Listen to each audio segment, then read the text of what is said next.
Uma creda católica, russo Sranicira, e a tempo quaresma, né?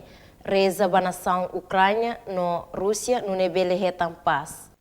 Questão ne hatu husi Padre Eduardo Almeida, ba jornalista, banhira celebra missa e a capela Fatumeta quarta ne. Padre Eduardo, dehan tempo quaresma, precisa ajuda ema ne bema que bitlaik no ajuda oração mos, ba nação Ucrânia, no Rússia, bele retam paz. Ito momento tirane sa nene, até quando a nação bobot sira Nações Unidas mas qual ia la bele wana convence tamanema ka ita recorre ba maromak no liu si tena oração tena am paparasi mos ia além de halo nenia apelo ba mundo toma nia rasik mos ene mas saiu si Vaticano ba embaixada Rússia ninian ya Santa Sene atu al asam konkretu ida husu kata bele halo fununera mata ona mata manyam terus ya mani itu kita mapau.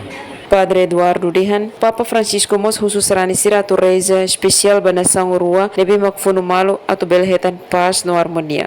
Ho oração husi Sranicira no ne líder sira bele fuan hak matek no maromak loke sira ne fuan atu bele cria paz. Líder Igreja Katolik Papa Francisco apela ba mundo tomak atu reza ba nação Urua nebe mak oras ne funu anesang Ucrânia no Rússia no ne belhetan paz no hak matek. No ne mos Padre celebrante habito José Brites Casimiro antes remata missa khusus Sranicira ida-idak atau fila bauma kita haluhan halamus oração banasang Ucrânia no Rússia dunay maroma karek pas hak matek ba povi haneba. Amerenciana Pinto, STL News.